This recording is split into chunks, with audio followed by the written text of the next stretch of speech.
Le sucrier. Qu'est-ce que t'entends? Des petits corbeaux, les copains. Les corbeaux, c'est pas mes copains, les petits corbeaux, c'est pas mes copains. Qu'est-ce que tu lui as raconté? Oh, pas grand-chose, j'ai voulu la secouer un peu. J'ai l'impression d'avoir pris 10 ans en une journée. Moi aussi, c'est fantastique. Comment? Bah oui, c'est bon de se sentir une femme et non pas une jeune fille là qu'on n'écoute pas, qu'on prend pas au sérieux là. Au moins, on vous écoute, on a la peur de ce que vous dites. Je vous répète plus. Reste ici, c'est pas de ton âge. Tu pouvais quand même pas venir avec nous coucher Chanel. Vous l'avez mise dans la chambre de maman? Oui, sur son lit. Elle nous regarde avec de grands yeux ronds, sans rien dire. Mais pourquoi ne parle-t-elle pas? Bien, elle ne peut pas parler. Ou bien, elle ne veut pas.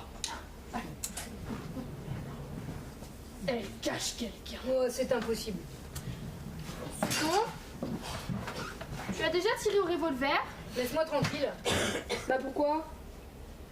Faut bien que la vérité se passe. Tu as peur de la vérité? Catherine. Oh, Catherine. Donnez-moi le café, j'en peux plus. Je peux pas rester seule. Mes nerfs vont craquer. Louise, vous avez bu du café? Oui, mademoiselle, à la cuisine. Maintenant, je file dans ma chambre et je me barricade avec l'armoire devant ma fenêtre. Ah bah faites attention, l'assassin est peut-être dans votre armoire, qui sait? Un ou deux sucres, Tantine?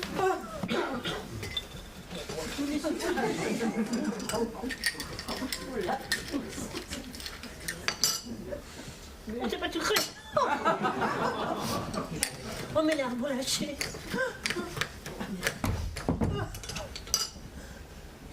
J'ai laissé Chanel. On ne peut pas lui tirer un mot, elle semble foudroyée. La mort partout. Oh, ne crie pas, Augustine. Je ne crie pas. Et Pierrette, où est-elle? Je sais pas. Moi non plus. Elle vous a pas accompagné? Non, pourvu qu'elle ne soit pas partie. Parti. Elle nous a échappé. Bon, on s'embête pas ici. Je vous ai dit 20 fois que cette femme était dangereuse, mais vous ne m'avez pas écouté. Elle n'a répondu à aucune de nos questions. Qu'a-t-elle fait la nuit dernière, mystère? Et maintenant, allez lui courir après. J'en ai assez, moi, de cette voiture d'aventure que vous m'avez achetée pour m'humilier. Ah. Alors que se passe-t-il? Bah, vous en faites des têtes. Donc Pierrette a pris la clé des champs. Bah, comment ça? Elle est partie. Bah, elle est sûrement pas loin. La grille est fermée. Et pour sauter le mur, il y a que se casser le cou. Je rappelle juste qu'il avait été convenu que personne ne devait sortir. Lorsque ça nous a réussi. Les affaires de Pierrette sont-elles encore là? Oh oui, son sac. Ah bien, fouille-le, Augustine. Fouille-le, ciseau.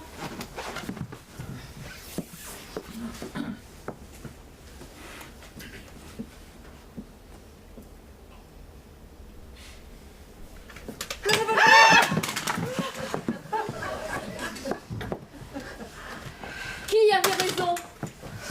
Quand je pense à toutes les accusations que j'ai été obligée de subir. Ah, vous la souteniez toutes contre moi, hein? Enfin, maintenant c'est fini. J'avais tellement peur que ce fût l'une de nous. Tu sais, je pensais pas vraiment les choses que j'ai dites. Ah, voilà ce qui a dû se passer. Pierrette s'est disputée hier soir avec Marcel, puis est retournée dormir tranquillement chez Chanel dans le pavillon.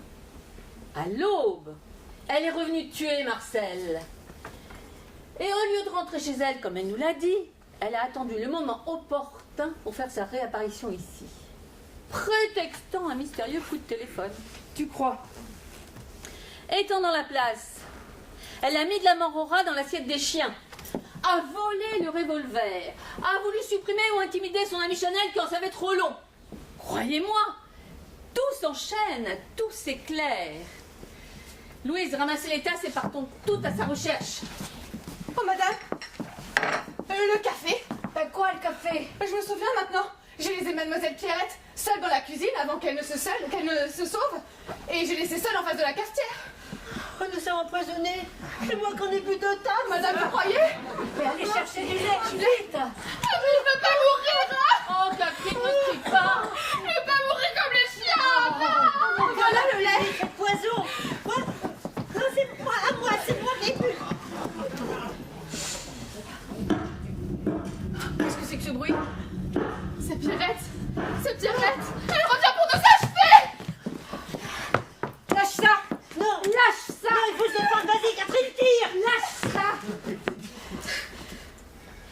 c'est pas le moment de faire n'importe quoi. N'oubliez pas que nous n'avons que des soupçons sur Pierrette. Et qu'ils étaient fondés sur le fait qu'elle était partie. Si elle n'est pas partie... Après tout ce que je viens de te dire, tu la crois encore innocente? Justement, tu en as trop dit. Quoi? Et le revolver dans son sac alors? L'assassin a très bien pu l'y mettre après avoir tiré sur Chanel. Et le café? Bah, nous sommes toutes vivantes, non? Mais qu'est-ce qu'on fait alors? On cache le revolver. Ensuite, nous nous asseyons calmement et nous lui proposons un café. Si elle le refuse, c'est un aveu. Ah non, mais moi je peux pas rester calme, je Reste, sors. maman, c'est mieux. Reste, Gabi, c'est trop grave d'accuser quelqu'un comme ça. Tu ne t'es pourtant pas privé de m'accuser, toi. Mais allons, taisez-vous. As-tu le courage de lui parler, toi, Susan? Oui, je vais essayer. Vite, attention, asseyez-vous.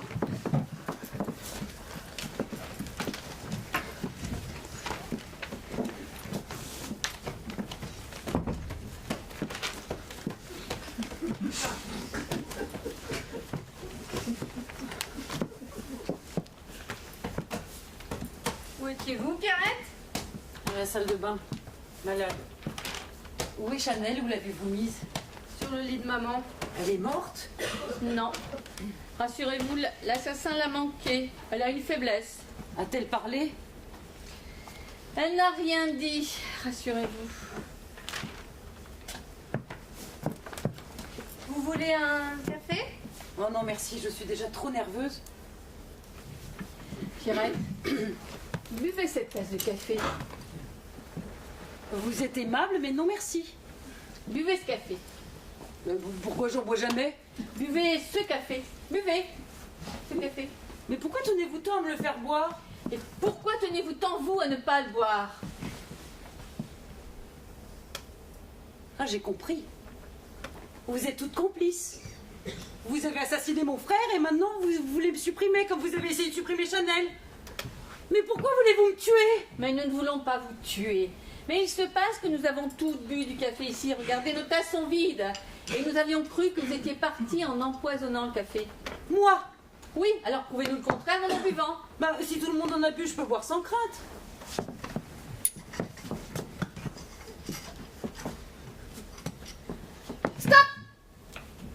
Louise n'a pas bu non plus. Si, à la cuisine. Ah bah pas de preuve, buvez donc ici, là, devant nous. Vous n'avez donc pas de preuves. Vous n'avez donc pas bu, toutes. Nous avions oublié Louise. Vous appelez ça oublier? Vous m'envoyez à la mort pour un oubli? À la vôtre.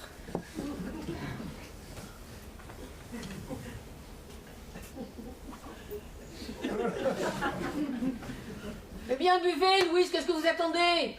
Ah mais je boirai quand elle aura bu. J'ai pas empoisonné le café, je le jure. J'ai peur de mourir. Non, je veux pas. Moi, je n'ai pas quitté la salle de bain. Avant, vous étiez dans la cafetière. Mais vous avez fait le café, c'est pire. Bon, vous le buvez ce café? Non, on refuse. On se voit toutes les deux, Pierrette? Non, Catherine, pourquoi ne l'as-tu pas laissé boire seule? Mais je l'ai laissé boire seule.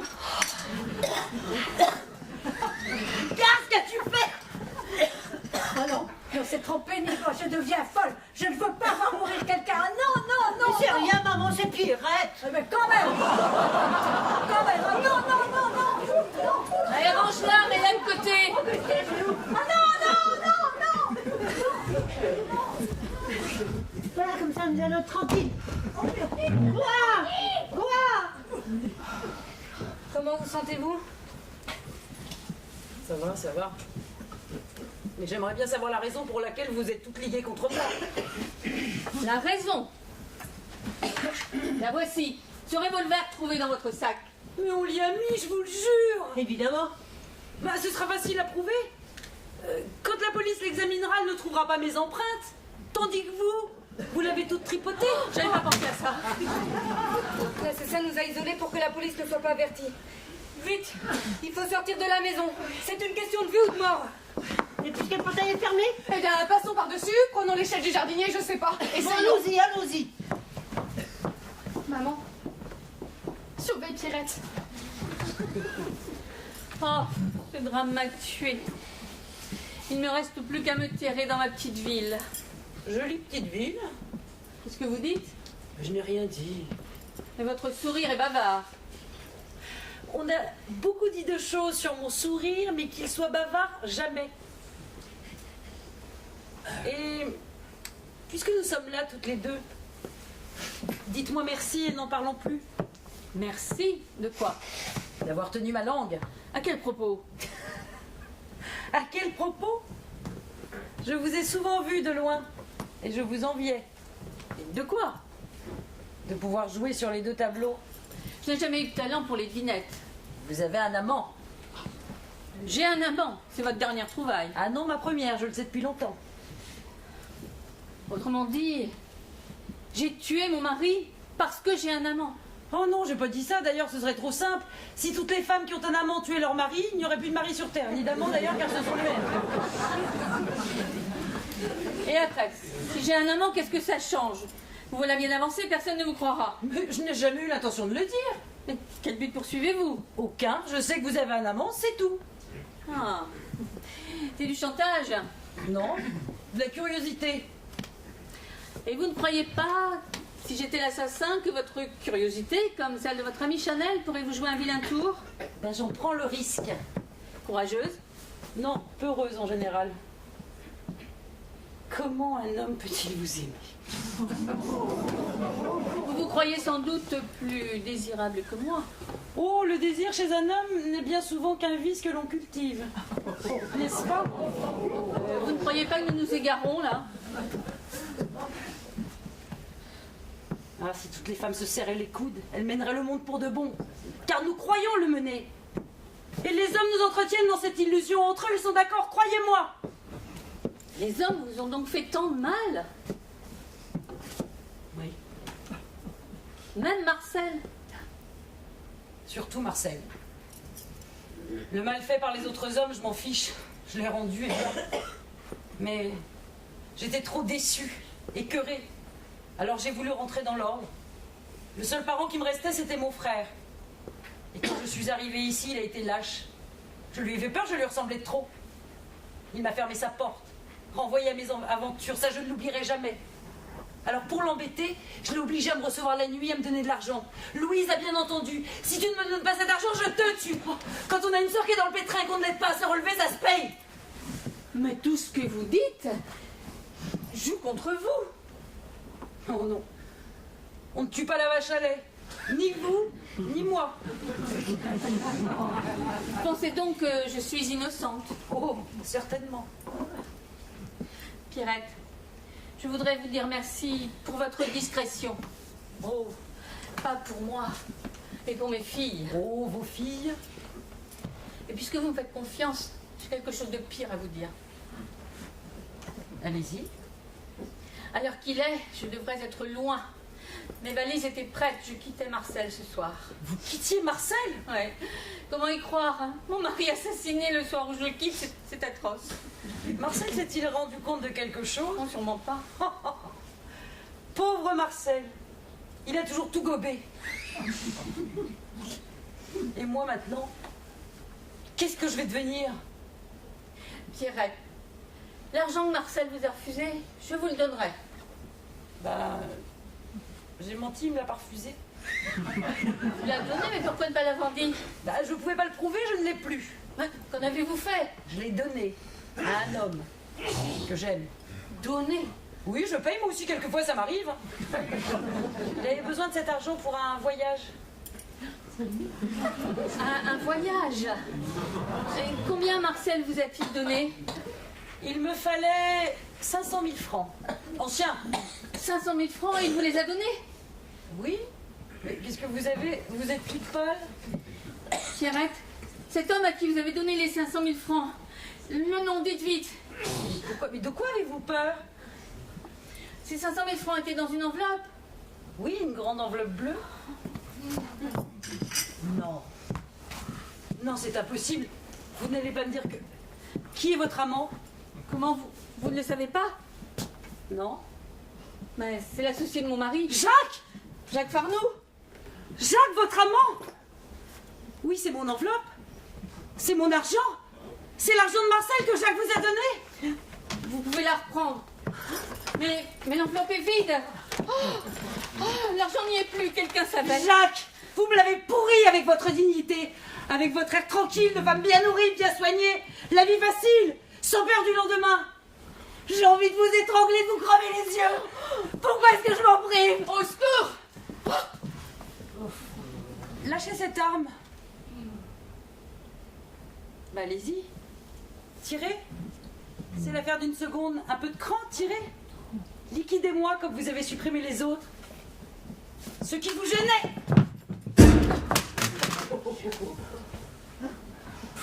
Vous n'avez rien?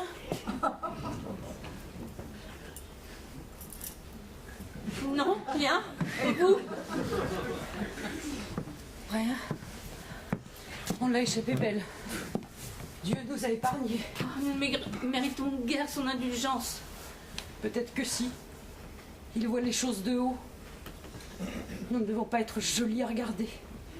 Qui a tiré ce coup de revolver? Moi, c'est un accident. Et l'échelle, personne n'a utilisé l'échelle pour sortir? Impossible de franchir le mur. Le mur est trop haut, avec la neige qui a dessus, on risque de retomber de toute J'en ai assez, pour faire quelque chose, il faut aller appeler la police. La police, tout le monde en parle. On dirait que chacune d'entre nous a peur de la voir arriver. L'assassin doit bien rire. Et s'il n'y avait pas d'assassin parmi nous? Quoi? Bah oui. Si l'assassin de papa n'était pas ici. Personne n'a pu entrer ni sortir. Et si l'assassin de papa... Et si c'était Chanel? Chanel, mais qui lui aurait tiré dessus alors? Personne, elle-même. Imaginez la scène. Elle entre, elle voit qu'elle est seule. Où êtes-vous? Où êtes-vous? Elle tire en l'air. Pan! Elle se couche par terre, faisant la morte. Elle n'a plus qu'à attendre qu'on égorge. C'est encore un roman que tu as lu, petite folle. Écoutez. Elle se lève, marche doucement dans le couloir, puis elle va nous apparaître histoire de nous faire partir. Regardez-la, voilà! Y as-tu fini, petite sotte? Vous avez une meilleure idée peut-être? Enfermez-la comme des pauvres. Si seulement on pouvait sortir. Catherine, est-ce qu'il y a toujours dans la haie le passage que les chiens avaient fait? Oui, il doit y être encore. Je vais voir, maman. Je vais essayer de passer. Si elle arrive à sortir, nous sommes sauvés. Mais voudra-t-elle sortir? Je me méfie des initiatives de chacune à présent. Bon, ne bougez pas, je vais la surveiller de loin, je me déguise en autre. Ne bougez pas, je la surveille. Non, Catherine, rentre ici. Ne sors pas, il fait noir. Et moi, je vais m'enfermer dans la cuisine. Je la suis, je l'espionne. C'est elle, c'est elle. Non, c'est la débâcle, c'est la panique. Restez avec moi, je vous en prie, ne me laissez pas seule. Vous croyez que... À moins que ce soit vous qui... Vous avez peur de moi? Vous avez un air suspect. C'est plutôt rassurant. Enfin, c'est ce que dit Catherine, en tout cas. Elle est effrayante, Catherine. C'est elle qui, pour finir, découvrira l'assassin, vous verrez.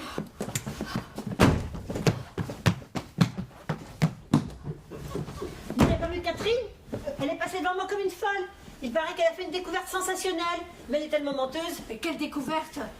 Elle crie qu'elle sait le nom de l'assassin. Mais vous êtes toute inconsciente, mais cette gamine est idiote, elle va subir le même sort que Madame Chanel. Oh mon Je Dieu, vais mon m'occuper Dieu. d'elle. Je Qu'est-ce sens qu'elle qu'il a va pu y avoir un trouver? malheur. Ma petite Catherine! Ma petite Catherine!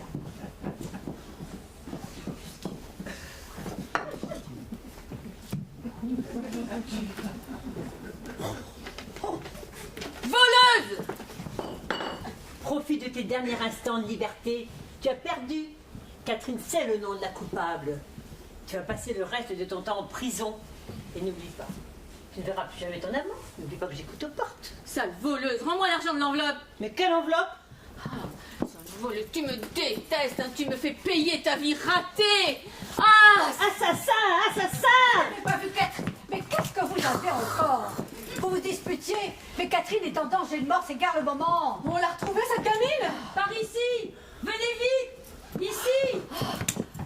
Mon Dieu, faites quelque chose! Mon Dieu, faites quelque chose! Mon Dieu, faites quelque chose! Ah non, pas ça!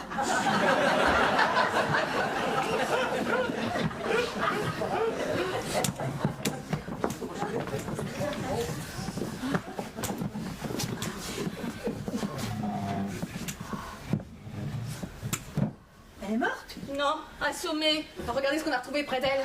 Catherine a donc été suivie, puis frappée. Maman. Oh, qui t'a frappé? Tu as vu quelqu'un? Tout le monde est là. Oui? Susan. Elle a dû trouver le passage dans la haie! Allons, parle. Dis-nous ce que tu sais. Qui t'a frappé? Susan, tu veux dire que... Il faut se méfier des chimères. Écoutez, il faut avouer qu'il y a dans le meurtre de Marcel une chose qui est flagrante. Pourquoi cette mort abominable avec ce couteau? On aurait très bien pu empoisonner Marcel tranquillement, sans risque, sans danger. L'assassin aurait pu préparer quelque chose. Non? Donc, l'assassin était chez Marcel par hasard. Il a dû agir vite comme il a pu. Toutes nous approchons Marcel régulièrement. Toutes sauf une. La visiteuse a prévu. Susan! Susan, une crise de rage contre son père, c'est pas possible.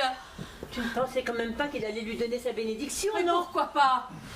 Ce serait Susan, alors, ma petite Susan? Mais vous croyez qu'elle va réellement à la police? Elle n'ira pas. Elle va dire que le passage des chiens est bouché. Et voilà tout. Et hop, la piste est fermée. Alors, le passage des chiens est bouché. Avec du fil de fer barbelé. Oh, ma petite fille. Oh, non. Susan, mais est-ce possible? Vous avez trouvé quelque chose? Oui, la boîte de Morora dans ton tiroir. C'est toi qui l'as trouvé? Oui, alors? Je te regarde. Il me semble que tu n'as plus le visage qui m'était familier. Je viens de te perdre, toi aussi. Effectivement, oui, tu as bien failli me perdre. La prochaine fois, tape plus fort! Tu es un monstre. Et puisque tu m'accuses, moi aussi je vais dire ce que j'ai découvert. Accroché au fil de fer barbelé, un morceau d'étoffe. L'assassin, en rebouchant le passage, y a laissé une pièce à conviction. La voilà, Catherine. C'est un morceau de ton pyjama. Que penses-tu de ma trouvaille? Elle vaut la mienne. Ne t'inquiète pas, la police va arriver. J'ai crié à une voiture qui passait sur le bord de la route d'alerter la gendarmerie. Ils ne seront pas longs. De toute façon, les dés sont jetés. C'est l'une de nous deux. Les chiens ne sont donc pas morts. Les chiens sont vivants. Oh, moi je deviens folle. Ah, regardez. Mais pourquoi vous êtes-vous levé? C'est pas prudent. Il fallait que je revienne. Il fallait que je parle. Asseyez-vous. Eh bien, nous vous écoutons. Catherine, ma petite fille, viens près de moi.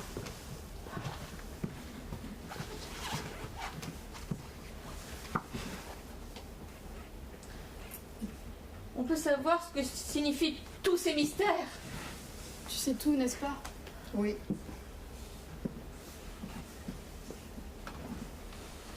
Leur parler. Allez, allez Catherine.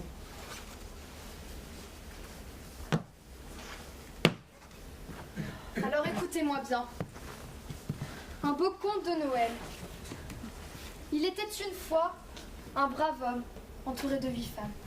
Il luttait, mais elles étaient les plus fortes. Et hier soir, ce pauvre homme, plus fatigué, plus ruiné que la veille. Et la ronde de ces 8 femmes a recommencé. Et sa fille, Catherine, cachée derrière la porte, a tout vu et tout entendu. Et voici ce qui se passe. 10 heures, premier tableau. Sa belle-mère qui l'a recueilli chez lui refuse ses titres. Une générosité peut sauver cet homme, mais la vieille est avare. Deuxième tableau, 10h30. Augustine vient baver les derniers potins. Tante n'a pas tué papa, elle a écuré sans plus. Mais tout cela n'est pas sérieux. 11h, l'offensive commence. Sa femme, ma mère, lui fait comprendre qu'elle le quitte. Elle part avec l'homme qui a ruiné son mari. Et elle est donc comme c'est simple. 11h30, voici Louise. Elle fait son entrée de vamp. Pauvre idiote, vulgaire et intéressée. Peu après, voici Pierrette. Elle vient traire la vache à lait. 500 000 francs. Sur ce, bonne chasse. Mais les billets ne vont pas loin. Et pour couronner le tout, sa fille, clandestinement arrivée de Londres, lui annonce qu'elle est enceinte. Sur ce, Bonne nuit. Qui papa reçoit-il après hein? That is the question. Vous m'écoutez maintenant. Vous ne faites plus que ça. Pour vous, c'est terminé. Il ne reste plus que moi. Oui, j'ai quitté papa ce matin à 6 heures. Il pleurait. C'est dur un papa qui pleure. Vous n'en avez jamais vu? Une larme au bout du nez. Il pleurait et il m'a dit comme on doit être bien quand on est mort.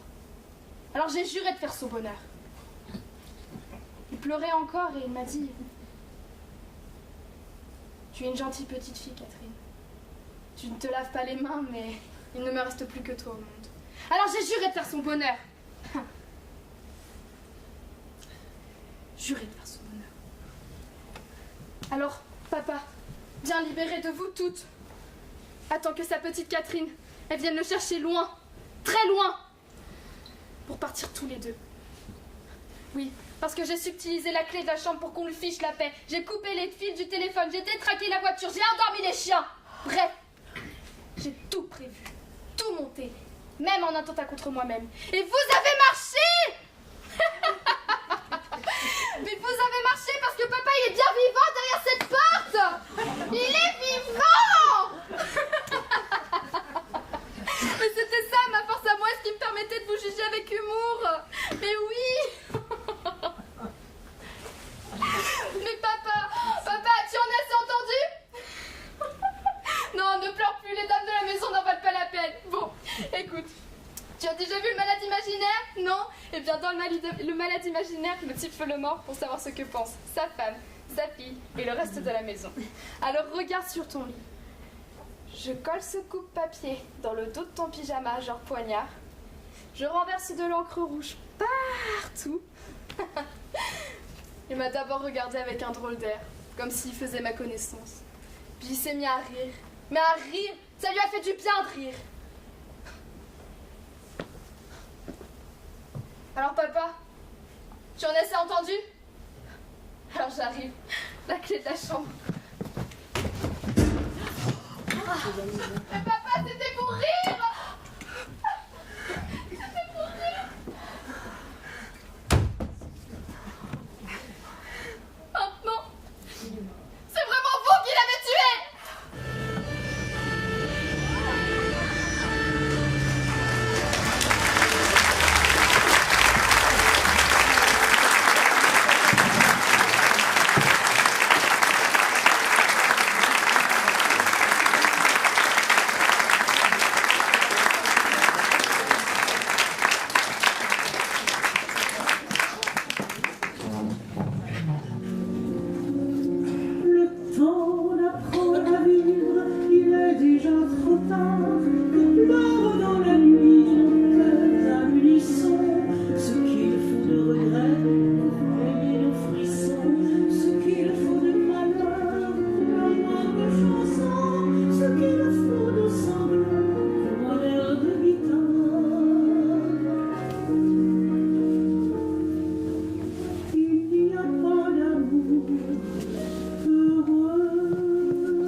Nous avons eu le plaisir de jouer pour vous cet après-midi, pièce qui a obtenu le prix du Quai des Orfèvres en 1961 et a été écrite par Robert Thomas.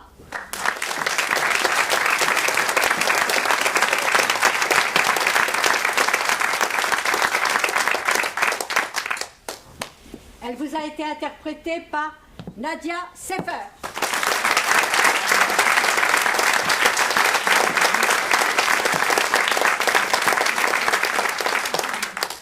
Suzanne Terrier.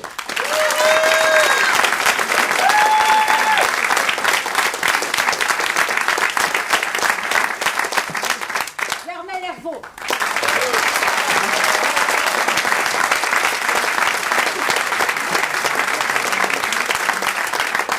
Angélique Darcel.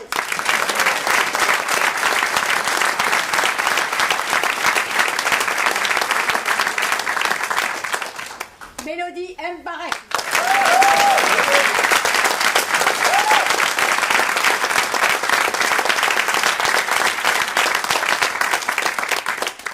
Anita Roqueton.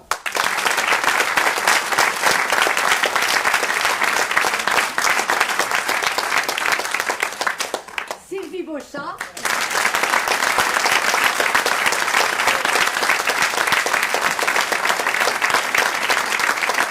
Et notre metteur en scène et mamie, Monique Le Négarette.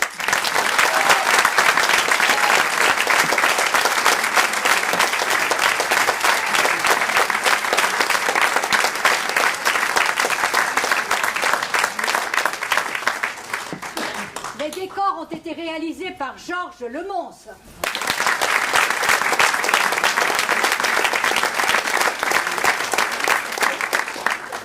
Au son, à la lumière, notre président Yann Bailly.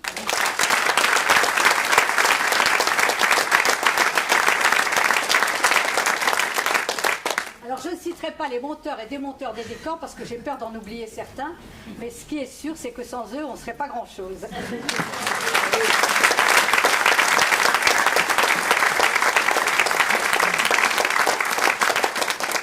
Je voudrais remercier, bien entendu, l'association qui nous a reçus et qui nous a permis de jouer cette pièce cet après-midi. Ça a été un réel plaisir et puis vous avez été très, très réceptifs. Et vous remerciez aussi, vous, public, pour vos encouragements, vos rires. Ça nous a beaucoup aidé. Le temps d'apprendre à vivre, il est déjà trop tard, que pleurent dans la nuit nos cœurs à l'unisson. Ce qu'il faut de regrets pour payer nos frissons, ce qu'il faut de malheur pour la moindre chanson, ce qu'il faut de sanglots pour un air de guitare.